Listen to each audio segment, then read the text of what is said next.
There is a man in your life, maybe a co-worker, maybe an old friend, maybe someone online who is waiting for you to react. They said something disrespectful. They ignored you.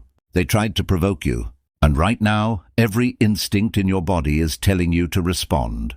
But what if the most powerful thing you could ever do was nothing? What if the greatest weapon you possess is your silence?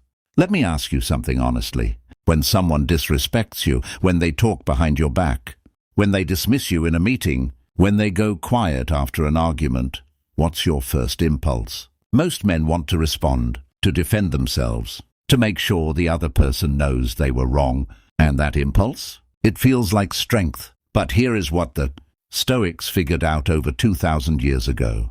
Something that modern psychology is only now beginning to confirm. The man who needs to respond to everything controls nothing. Think about the people in your life you respect the most. The ones with real power, not loud power, not performative power, but quiet power. Do they scramble to answer every insult? Do they chase people who pull away? Do they explain themselves to people who've already decided not to listen? No, they move, silently, with purpose. Marcus Aurelius wrote in Meditations, "You have power over your mind, not outside events. Realize this, and you will find strength." That is the foundation of everything we're about to talk about. Because ignoring, real, intentional, disciplined ignoring, is not passivity. It is one of the most active exercises of self-mastery a man can practice. And today, we're going to break down exactly what that looks like, why it works, and how to actually do it. Before we go any further, I want to ground this in Stoic philosophy, because this isn't just a self-help concept. This is ancient, battle-tested wisdom. The Stoics, Marcus Aurelius, Epictetus, Seneca, they all lived in environments filled with noise. Political enemies, false friends, people who wanted their attention, their reaction, their energy. Sound familiar? Epictetus, who was born a slave and became one of the greatest philosophers in history, taught something called the dichotomy of control. He said, there are things within your control, your thoughts, your judgments, your responses, and there are things outside your control, other people's words, their actions, their opinions of you. The moment you give your attention to what is outside your control, you have handed someone else the keys to your mind. And that is exactly what happens when you react. When someone insults you and you fire back, who controls that interaction? They do. They set the tone. They pulled the trigger and you fired. Seneca put it this way: a gem cannot be polished without friction, nor a man perfected without trials. But here's the part people miss. Seneca didn't say you have to engage with every friction. Some friction you simply walk past. There's a famous historical account about Cato the Younger, one of the most respected men in Rome. A political rival once walked up to him in the forum and slapped him across the face, publicly, humiliatingly, in front of hundreds of people. Do you know what Cato did? He didn't shout. He didn't strike back. He didn't even flinch.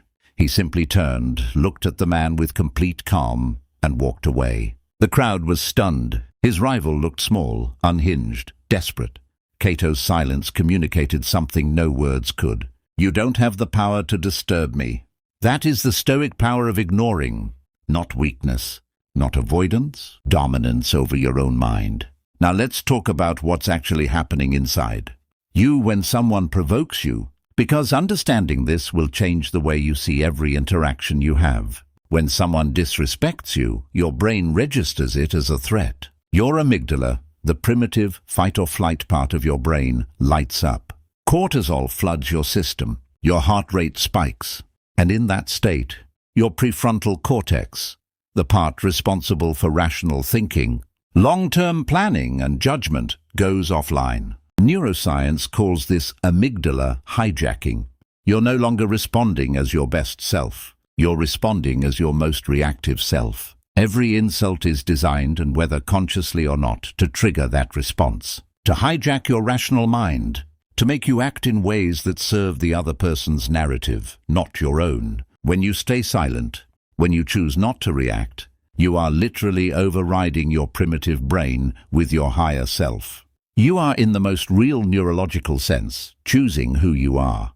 Think about the last time you reacted impulsively to something, a text, a comment, a situation at work. How did you feel 5 minutes later? An hour later, most of us feel regret, not because we were wrong to have feelings, but because we let those feelings drive the car. The Stoics would say, feel the emotion, acknowledge it, and then let your reason decide what to do with it.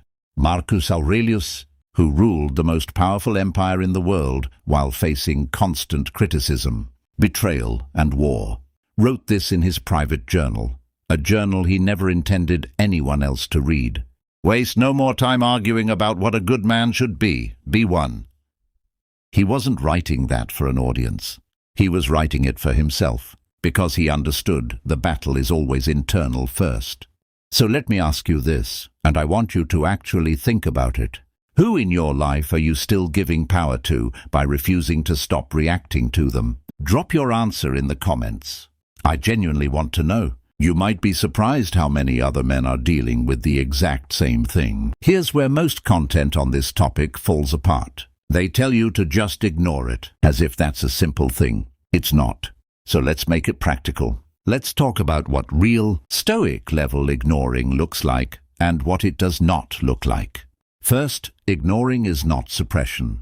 Suppression is burying your emotions, pretending you don't feel anything, acting numb.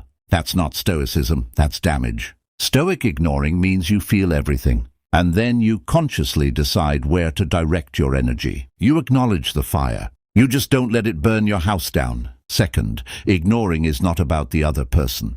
This is critical. Most men think that by ignoring someone, they're sending a message. They're playing a game. They're making someone realize. That is still giving away your power. You're still letting them dictate your behavior, just in reverse. True Stoic ignoring is entirely self-directed. You're not ignoring them. You're protecting yourself. You're saying my attention is valuable. My energy is limited, and this situation does not deserve either. Third, ignoring requires active redirection. Silence without purpose is just emptiness. The Stoics paired every act of restraint with positive action. When Marcus Aurelius chose not to engage with a critic, he returned to his work, leading armies, writing philosophy, administering justice. When Epictetus didn't react to those who mocked his physical limitations, he redirected to his teaching, shaping the minds of men who would go on to shape the world. The question is never just, what are you walking away from? The question is, what are you walking toward?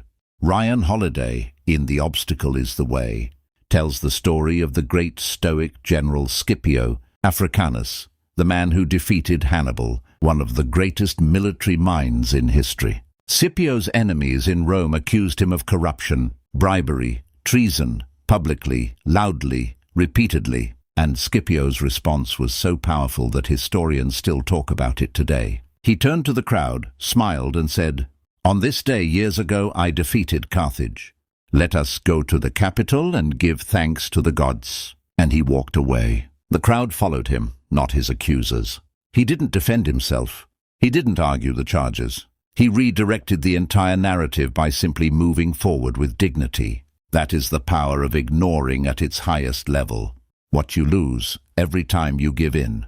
I want to talk about something that doesn't get discussed enough. The cost. Every time you react, every time you take the bait, you pay a price. And most men don't even realize they're spending. You spend your mental clarity, your emotional stability, your time, your reputation. Because here's the brutal truth. When you react emotionally, you rarely win the argument. You usually just prove the other person's point. The man who shouts reveals his insecurity. The man who chases reveals his desperation. The man who constantly defends himself reveals his doubt. But the man who is unbothered, the man who keeps moving forward regardless of who's watching, who's talking, who's trying to pull him off course, he doesn't have to say a word. His life speaks. Seneca wrote, "It is not that I'm brave. It is that I know what is worth fearing." Most things people worry about, most provocations, most slights, most opinions, they are not worth fearing. They are not worth your energy. Your energy is the most finite resource you have. Guard it, invest it, spend it only where it builds something. So how do you actually build this? How do you go from a man who reacts to a man who responds, or chooses not to respond at all. 3 practices, rooted in Stoic discipline. 1. The pause. Before you respond to anything that provokes you, a message, a comment, a person, take 10 seconds. Just 10. Breathe. Ask, does engaging with this serve my goals? Does it reflect who I want to be? Most of the time, the answer will be no. 2. The daily audit. Every evening, Marcus Aurelius reviewed his day. Not in self-criticism, in honest reflection. Where did he let outside events disturb him? Where did he react when he could have chosen differently? Start doing this, briefly, honestly. It builds self-awareness faster than almost anything else. 3. The redirection. Every time you feel the pull to react, to text back, to argue, to scroll and stew, redirect it. Go train, write, build something, call someone who matters, create. Turn the energy that would have been wasted on reaction into something that moves your life forward. Because that is the ultimate expression of Stoic power, not just ignoring what doesn't matter, but building what does. I want to leave you with this. The world will always try to provoke you. Always. There will always be people who feel smaller in your presence and want to bring you down to their level. There will always be situations designed to test your composure. The question is not whether those tests will come. The question is, who will you be when they arrive? Marcus Aurelius was attacked for years, mocked, challenged, betrayed by people he trusted. And yet, what he left behind was not a record of every battle he won against his critics. He left behind meditations, a private journal of a man, constantly working to become better, quieter, more grounded, more free. That is the legacy of a man who mastered the power of ignoring. Not a man who had no enemies, a man whose enemies couldn't touch him. You have that same capacity. The silence is not the absence of strength.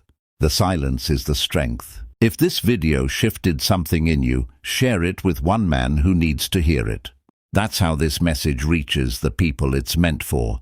And if you want more on Stoic philosophy and building a mindset that cannot be shaken, subscribe to Powerful Mindset. We drop new content every week. I'll see you in the next one.